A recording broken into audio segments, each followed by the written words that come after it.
Bom dia, pessoal. Tudo bem? Hoje a gente começa a nossa segunda unidade, né? E vamos começar falando sobre as vanguardas artísticas, né? Que foram as vanguardas artísticas, professora? Bom, antes das vanguardas, as manifestações artísticas, elas seguiam um padrão, não é? A gente tinha aí o romantismo, depois o impressionismo, tivemos o naturalismo, né? Porém, no começo do século XX, eclodiu várias manifestações diferentes em vários pontos do mundo, né? Principalmente da Europa, e por vários artistas diferentes. Quer dizer, as pessoas estavam buscando mostrar a cada uma a sua maneira, a sua arte, não é? E não durou muito tempo. Então, e eram diferentes, né? Então, não se podia denominar todas essas artes como um nome só, porque cada uma seguia uma linha de pensamento, tinha um roteiro de construção, tá? Um trabalhava de um jeito, outros trabalhavam de outro. Não era como antes, que era todo mundo na mesma linha e que as escolas duravam muito tempo. Então, a gente podia nomear cada escola literária. No caso do começo do século XX, muitos artistas, muitas maneiras diferentes de manifestar sua arte, e durou pouco tempo, logo chegou o modernismo. Então, esse períodozinho curto de mais ou menos 20 anos, essas variações todas de manifestações artísticas receberam o nome de vanguardas artísticas, que eram as artes novas, né, de vanguarda. Porém, elas receberam cada grupinho, né, recebeu um apelido, vamos dizer. Foi o dadaísmo, o surrealismo, o expressionismo e o cubismo. Então, a gente vai estudar agora na segunda unidade essas sub-escolas literárias, tá bom? Que são chamadas de vanguardas europeias, mas elas têm as divisões, porque, como eu falei, foram muitas manifestações diferentes. Não tinha uma linha só do pensamento, né? E muitos artistas se cresceram, né? Surgiram no cenário artístico nessa época. Nós vamos começar com o dadaísmo, né? Que é um movimento que começou na Suíça, mais ou menos em 1916, quando um grupo de amigos decidiram fundar uma escola literária que fosse diferente de tudo que tinha, né? Naquele momento. Então, esses amigos, eles alugaram, isso em plena Primeira Guerra Mundial, viu, gente? Né? 1916. Eles alugaram um espaço no qual eles fariam suas apresentações. A ideia era fazer apresentações diárias. Se chamaram de Cabaré Voltaire. Muito bem. O lema era: a destruição também é criação. Eles vieram de uma maneira tão chocante apresentar a arte, uma arte nova, né? Que eles foram apelidados de anti-artísticos, que o que eles faziam não era arte, o que eles faziam era justamente o oposto à arte. E vocês vão entender por que já já. Esse é o Cabaré Voltaire, quando eles alugaram, né, esse espaço aqui embaixo, esse prédio, eles alugaram aqui embaixo. Aí é na época que o Cabaré Voltaire funcionava com os vanguardistas, né? Estava alugado para eles. E aqui é o Cabaré Voltaire hoje, né? Ainda preserva o mesmo nome, ainda é um lugar de arte, mas está aqui, ó. Desde 1916 foi justamente quando esses amigos decidiram fundar essa nova escola literária, né? Eles tinham a intenção de que fosse uma escola literária. Bom,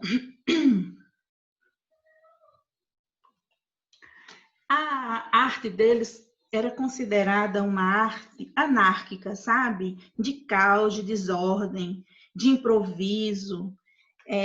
Tinha um caráter agressivo, destrutivo, era meio bagunçado, na realidade. Era uma arte de protesto, não é? Por exemplo, essa é uma obra do dadaísmo. Nessa obra, foi que eles fizeram, recortaram um jornal, várias imagens, colaram, né, umas sobre as outras numa tela e pronto, virou arte. Era assim que eles faziam a arte, eles valorizavam mesmo o improviso. Aqui também outro tipo de arte que surgiu, né, que eles criaram. Eles pegavam recortes de jornais, nessa primeira aí você vê, são recortes de jornais, né, parte das notícias, e letras recortadas aleatoriamente, sobrepostas uma às outras, numa tela, e pronto, está formado está formado a arte dadaísta. Aqui desse outro lado a gente tem papéis que foram colados, né, da maneira que eles caíram aí no papel. Eles faziam assim, recortavam papel, essa segunda tela, eles recortavam uma folha, um papel qualquer e jogavam na tela. Do jeito que o papel caía, eles colavam. Tá feita a arte. Eles faziam também com linha. Tem uma que eu botei para vocês, mas daqui a pouco vocês vão olhar na tela, que Marcel Duchamp, que é o bichão aí dessa escola literária, o famosão, a gente vai falar sobre ele, ele me deu algumas linhas, 1 metro de algumas linhas, cortou várias linhas, cada um com 1 metro, e botou assim em cima da tela, né? Do jeito que ela caía na tela, ele colou. É uma arte. É uma arte. Vamos continuar aqui, né?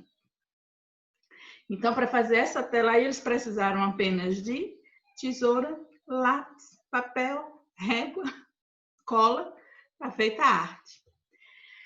Aí foi a inauguração do Cabaré Voltaire. Eles fizeram uma feira e nessa feira eles apresentaram a arte deles, não é? Era uma arte realmente de rebeldia, era uma arte para chocar mesmo, que eles queriam era de fato causar e conseguiram, né? Eles receberam muitas críticas negativas no começo, depois eles ganharam o espaço deles. Mas no começo chocou, né? Aqui em cima no teto a gente vê um manequim de um homem vestido, pendurado no teto. Ninguém entendia o que significava aquilo. E essas telas de colagem que não dizia nada para ninguém. No começo chocou, né, realmente. Nessa primeira apresentação, na feira, Hugo Ball foi quem mais se destacou, porque ele foi muito performático. Ele fez essa roupa de papelão dourado, prateado. Ele fez essa roupa e declamou a poesia dele. Então foi muito chocante. As pessoas não entendiam a poesia e não entendiam porque ele estava vestido daquela maneira.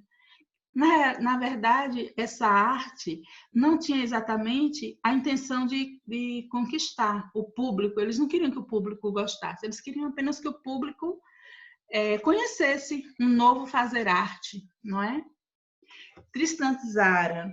Gente, Tristan Tzara é o nome, é o pseudônimo dele, tá? Vamos dizer o nome artístico do rapaz. Ele se chama Samuel Rosenstock.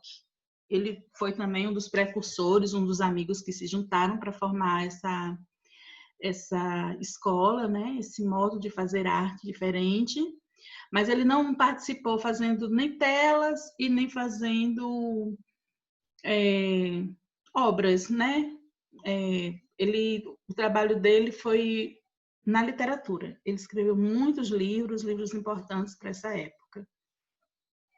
Ele escreveu a primeira apresentação dele, o primeiro poema dele que ele mostrou foi o primeiro manifesto Dada, onde ele explicava o que era o dadaísmo, a que vinha o dadaísmo, né? Inclusive explicava o nome, porque como eles valorizavam muito o acaso, eles decidiram que o nome da escola seria escolhido assim, abrindo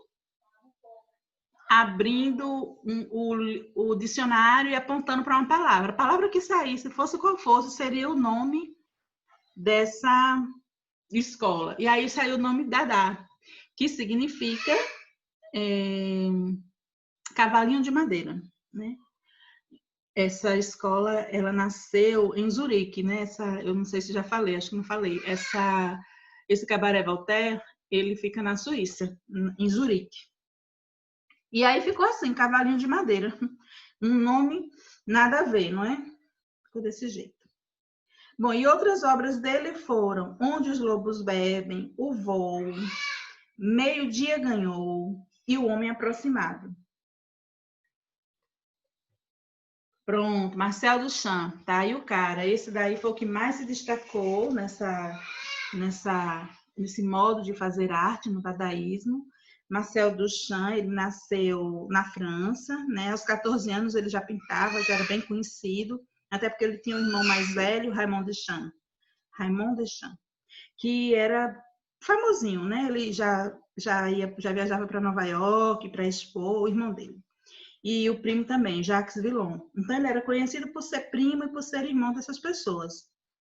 Mas acontece que quando ele ficou adulto, quando ele entrou no dadaísmo, aí ele ganhou notoriedade, né? De maneira que ele perdeu essa referência com o irmão, até porque a arte se distanciou, a arte dele se distanciou da arte que o irmão fazia, e ele ficou mais famoso que o irmão, né? Bom, Marcel Duchamp, ele começou na pintura. Aqui é uma das telas dele. Ele pintou algumas telas, os primeiros trabalhos dele foram na pintura. Ele expôs em Nova York, mas não foi exatamente na pintura que ele se destacou mais. Ele se destacou em obras como essa daqui, chama O Grande Espelho. Tá vendo? É uma obra icônica, né? As pessoas não compreendem muito, existem muitos estudos sobre o que pode significar essa tela. E essa tela você vê que ela está quebrada. Professora, não tiveram cuidado com a obra do cara, um trabalho danado, uma coisa cara dessa, professora, não tiveram cuidado e quebraram a tela dele. Não foi isso não. A tela dele já era desse jeito, entendeu? O dadaísmo ele não queria chocar, não queria sair do convencional.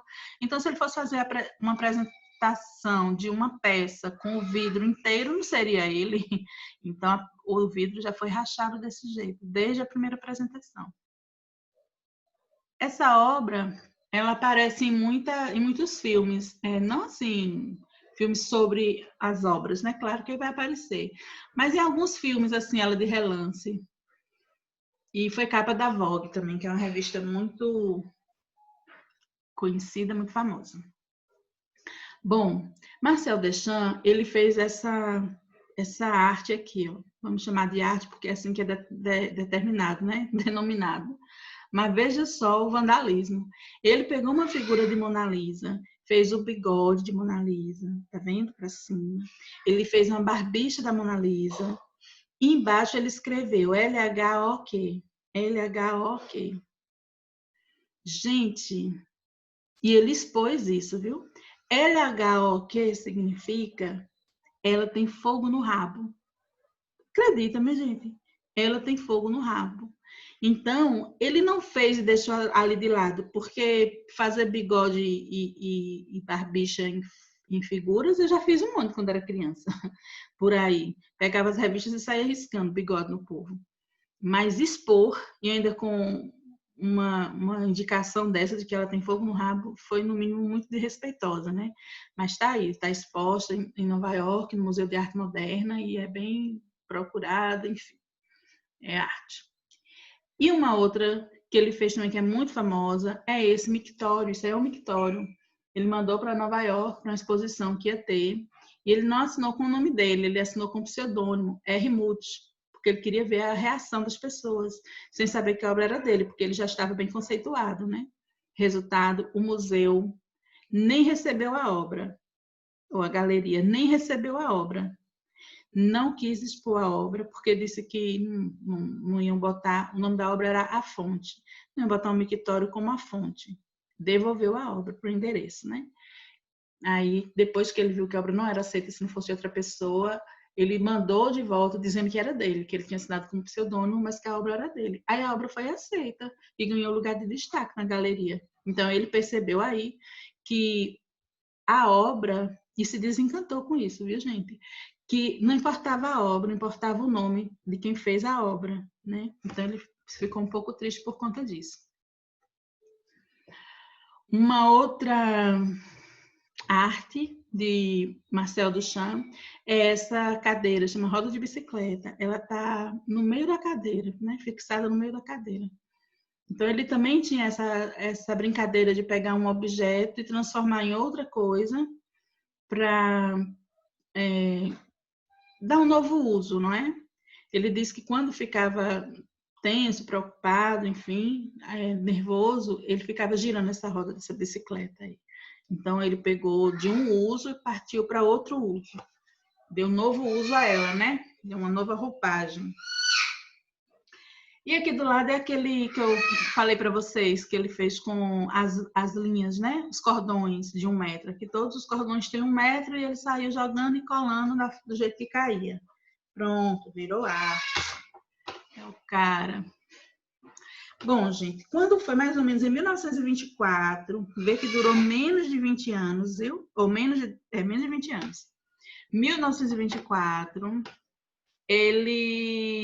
esse grupo aí de amigos, eles fundaram uma nova escola, né, literária, chamada Surrealismo. Então, Deschamps já estava triste com o dadaísmo, né? Já não estava satisfeito com o rumo que o dadaísmo tinha levado, então ele migrou aí para esse grupo, né, dos surrealistas, que fez uma arte que era parecida com o do dadaísmo, né? Então, muitos outros autores do dadaísmo também participaram do surrealismo, migraram para o surrealismo. No surrealismo, que é a nossa próxima escola literária, se destaca Salvador Dalí, né? Salvador Dalí, ele fazia a pintura dele, era uma pintura onírica, baseada nos sonhos dele. Ele foi muito famoso. E vocês conhecem alguma coisa de Salvador Dalí, eu acredito.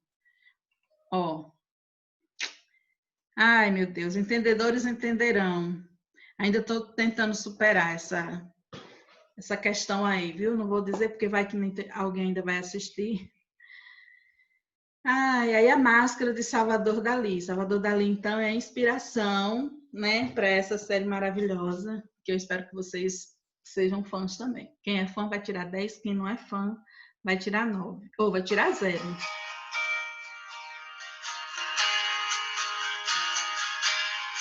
Gente, eu chorei, pareceu de verdade. Eu chorei mais do que muitos de verdade que eu já fui, viu? Muitos enterros. Né? Estaríamos juntos todo el tiempo hasta quedarnos sin aliento. Tá bom, senão eu vou chorar. Eu sou uma mulher que não pode chorar na frente dos outros. Ainda mais de aluno, para ficar fazendo meme depois. Então tá bom, por hoje é só isso. A gente ia conversar sobre o dadaísmo. Semana que vem a gente vai falar sobre o surrealismo, mais precisamente sobre Salvador Dalí, que é o nome maior do surrealismo, tá bom? Um beijo, até a próxima.